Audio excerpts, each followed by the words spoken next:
A sobering look at the cost of the rioting the nation has seen this summer. Axios is reporting vandalism and looting in the United States in the 2 weeks following the death of George Floyd will result in at least $1 to $2 billion in paid insurance claims, the highest price tag in the history of civil unrest in America. And that number could go higher.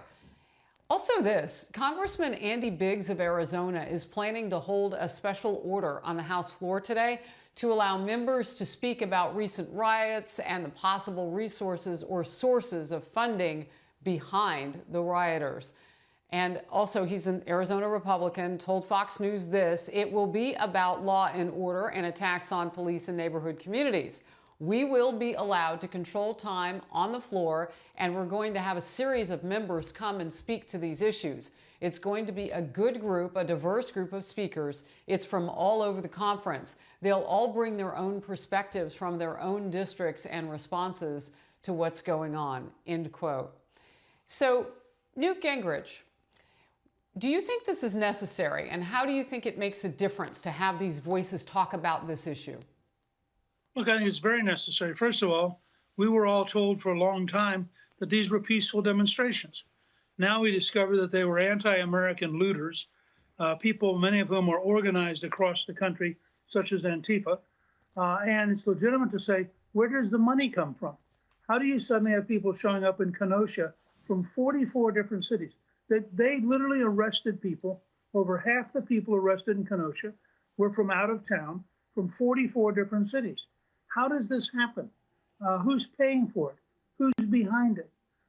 We've just discovered with all the wildfires in California that Portland, which has a really anti-police, pro-criminal district attorney, they actually released a guy who had started a forest fire, and he went out the next day and started 6 more.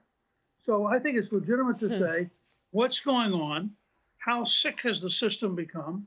Who's paying for it? And how do we go back? And remember, all of the mainstream media told us these were peaceful demonstrations. Now we're being told they were the most destructive in American history. You know, I wrote down what you said, Speaker, because it was so interesting. How sick has the system become? That seems like such an important question to ask. Dagan, I think that you have some numbers that can indicate how bad it could get and how sick the system might be. It's hard to quantify how much damage was done to these businesses and these communities. Normally, we're talking about insured losses. With a storm, and we're watching the Storm Sally today, you will have total damages that could be more than double the insured losses.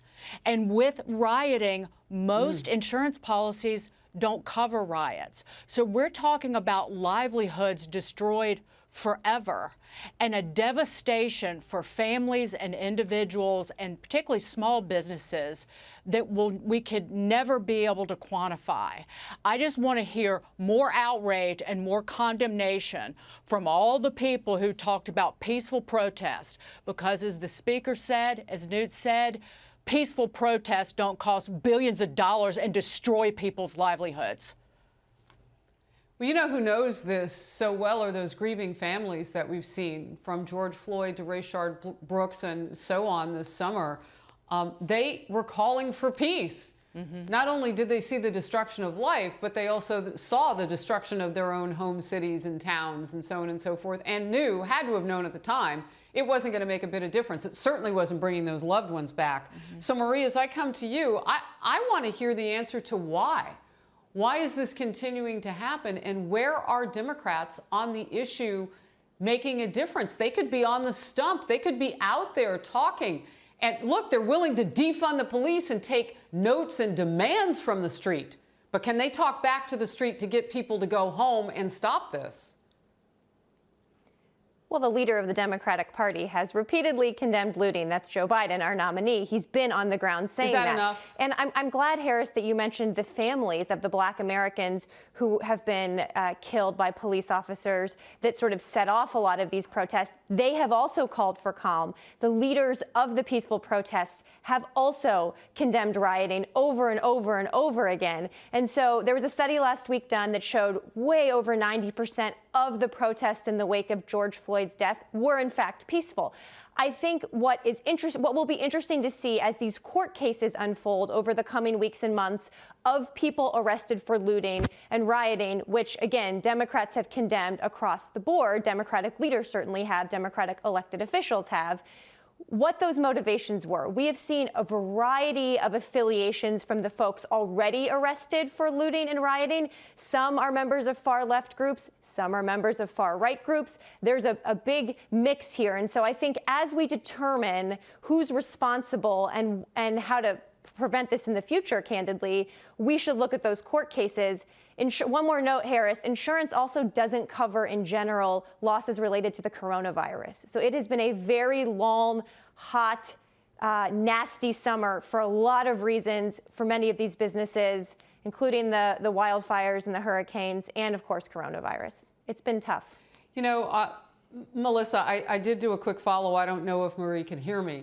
But is condemnation in your voice and in your words enough when you're not on the ground? Like, you've got to go to these people, and at least if it's not the peaceful protesters that you're talking to, talk to everybody else. Go home. The peaceful protesters have a right to be out there, but their voices, we can't even hear them anymore. Harris, can I just say something real quick? No, it's not enough. And the right reason ahead. why I know it's not enough is because I talk to these people all the time on my business show at 4 p.m. and we put faces to the different small businesses that have been destroyed. And I have to tell you, many of those faces that we've had on are black and brown, and they have created a business from the ground up that is their entire livelihood. And they stood there while looters, rioters, protesters, whatever you want to call them, smashed their windows, threatened their customers. Many of them, as Marie points out, were trying to recover from the coronavirus when these folks came along and torched their businesses and brought them to the ground. They haven't seen any sort of relief. No one has come to help them. And I think for a lot of people, they see the numbers around the destruction and they don't think about that every one of those businesses is a family, is a face, is a person who is now struggling and has no way to support their family. That's who I want to see in this hearing. I want America to see the faces of these people whose lives have been destroyed by this violence. Yeah, it's so true. They represent everybody, Harris. right? Speaker Gingrich, I know you have a final thought for us. Yeah, look, the number one problem in almost all these cities is George Soros elected left-wing, anti-police, pro-criminal district attorneys who refuse to keep people locked up. Just yesterday, they put somebody back on the street who's wanted for 2 different murders in New York City. You cannot solve this problem, and both Harris and Biden have talked very proudly about what they call progressive district attorneys. Progressive district attorneys are anti-police, pro-criminal, and overwhelmingly elected with George Soros's money, and they're a major cause of the violence we're seeing because they keep putting the violent criminals back on the street. I'm not sure we need to bring George Soros into this. I was going to say you get the last word, Speaker. He paid for it. I mean, why can't we discuss the fact that millions of dollars he spent? I agree with Melissa. George Soros doesn't need to be a part of this conversation. Okay. So it's verboten. All right, we're going to.